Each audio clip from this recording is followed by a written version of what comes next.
ये दुनिया बहुत अजीब है। ये प्यार लेना तो चाहती है पर बदले में प्यार देना नहीं जानती। और फिर जब रिश्तों में खटास पैदा होती है तो शुरू कर देते हैं एक दूसरे पर आरोप लगाना। ये खटास जब सास बहू के रिश्ते में हो तो इसके बीच की नोक-झोंक का रिश्ता बहुत पुराना है। सास बहू जब प्यार से रहें तो किसी माँ बेटी से कम नहीं। लेकिन क्या हो जब इनके बीच आपसी तकरार हो तो ध्यान में आता है झगड़े और कलेश कलह। ये झगड़े या तो पति को पत्नी से अलग कर देते हैं या फिर माँ को अपने बेटे से, क्योंकि पत्नी को सास पसंद नहीं आती और वो उससे अलग होना चाहती है। तो फंसता तो दोनों तरफ से बेचारा पति ही है। सास बहू के झगड़े की कुछ नोक-झोंक इस कहानी में भी घटित हुई है, लेकिन साथ ही में इसका एक शानदार हल भी दिया गया है। उम्मीद है कि ये कहानी आपको ज़रूर पसंद आएगी। हाल ही में नीता का विवाह हुआ था और उसने अपने पति और ससुराल वालों के साथ एक जॉइंट फैमिली में रहना शुरू कर दिया। कुछ दिनों के बाद उसे पता चला कि वह अपनी सास के साथ नहीं रह सकती। नीता की सास बहुत ही रूढ़िवादी थीं, जबकि नीता एक आधुनिक जीवन शैली जीने वाली लड़की थी। जल्द ही उसके बीच झगड़े होने लगे। कई महीनों के बीत जाने के बाद भी दोनों में कोई भी अपना व्यवहार बदलना नहीं चाहता था। दोनों में से कोई भी अपना व्यवहार नहीं बदल पाया। समय के साथ-साथ नीता और ज़्यादा आक्रामक हो गई और उसे अपनी सास से नफ़रत होने लगी और उसने अपनी सास से नफ़रत करना शुरू कर दिया।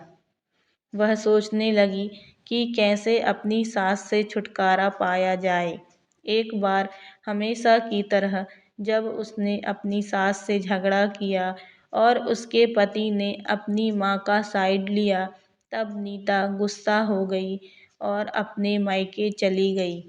नीता के पिता एक केमिस्ट थे। उसने अपने पिता को पूरी बात बताई। उसने अपने पिता से कहा कि उसे कुछ ज़हर दें ताकि वह अपनी सास के खाने में मिलाकर उससे छुटकारा पा सके, नहीं तो वह अपने पति के घर वापस नहीं जाएगी। नीता के पिता को यह सब जानकर काफ़ी दुख हुआ और उन्होंने अपनी बेटी से कहा, अगर तुम अपनी सास को ज़हर देती हो तो तुम और मैं दोनों जेल जाएंगे। ऐसा करना ठीक नहीं है। लेकिन नीता कुछ सुनने और समझने की हालत में नहीं थी। आखिरकार उसके पिता ने कहा, ठीक है, तुम जैसा चाहती हो मैं वैसा ही करूँगा और वैसा ही होगा, लेकिन मैं तुम्हें जेल में नहीं देखना चाहता। उसके पिता अंदर से पाउडर लाए और कहा, हर दिन जब तुम दोपहर का भोजन या रात का भोजन करते हो तो अपनी सास के खाने में इसे मिला देना। इससे धीरे धीरे कुछ महीनों में वो मर जाएंगी और लोग सोचेंगे कि वह प्राकृतिक रूप से मरी हैं। उन्होंने यह भी कहा, क्योंकि किसी को भी तुम पर शक नहीं होना चाहिए, इसीलिए आज से तुम अपनी सास के साथ नहीं लड़ोगी, बल्कि तुम उनकी देखभाल करोगी, भले ही वो कुछ भी कहें।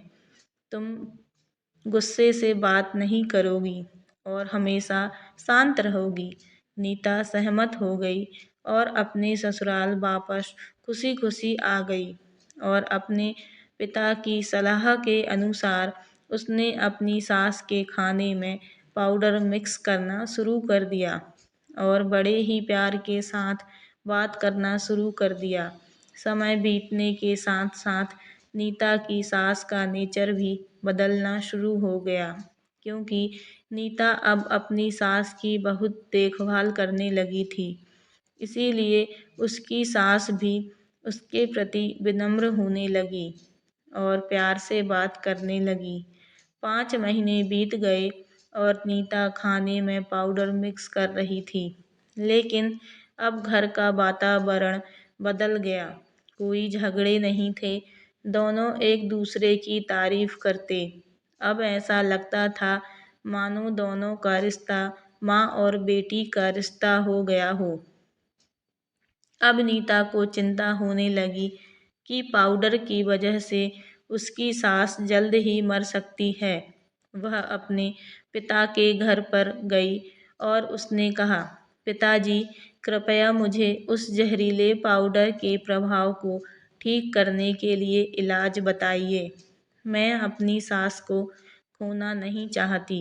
वह मेरी माँ की तरह हैं और मैं उनसे अब बहुत प्यार करती हूँ। उसके पिता मुस्कुराए और कहा, कौन सा जहर?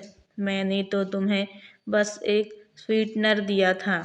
नीता हैरान थी और उसने अपने पिताजी से पूछा कि उन्होंने ऐसा क्यों किया। पिताजी ने कहा, बेटा, अगर तुम किसी दूसरे इंसान से प्यार चाहते हो तो तुम्हें भी उससे प्यार देना होगा। रिश्ते एक गाड़ी की तरह होते हैं और हम उन पर लगे पहियों की तरह। जब तक सभी पहिए ठीक से आगे नहीं बढ़ेंगे तब तक गाड़ी ठीक से नहीं चल सकती। इसी बात का एहसास दिलाने के लिए मैंने ऐसा किया था और तुम्हें अपनी सास के प्रति नम्र रहने को कहा। तुम्हारी अच्छाई देखकर उन्होंने भी अपने आप को बदला और तुम्हें समझना शुरू किया। तुम दोनों ने एक दूसरे के लिए अपने आप को बदला। यही कारण है कि तुम अपनी सास के लिए आज मेरे पास भागते हुए यहाँ आई हो। नीता अपने पिताजी की बात समझ चुकी थी और आप मोरल ऑफ द स्टोरी, सास बहू के झगड़ों का समाधान। हर इंसान अपनी परिस्थितियों का शिकार होता है। यह अक्सर कोई मतभेदों को जन्म दे सकता है। हालांकि हमें एक दूसरे को समझने की कोशिश करनी चाहिए और एक दूसरे के साथ एक स्वस्थ संबंध बनाने के लिए थोड़ा अपने आप को भी बदलना चाहिए। और जब इस तरह के मतभेद रिश्तों के बीच उठते हैं तो उनके प्रियजनों का कर्तव्य है कि वे उन्हें शांत रखें और सही रास्ते की ओर मार्गदर्शन करें।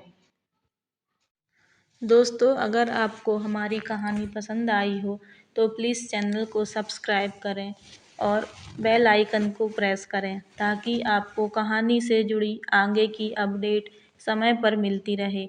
और चैनल को ज़्यादा से ज़्यादा लाइक करें एंड शेयर करें। धन्यवाद।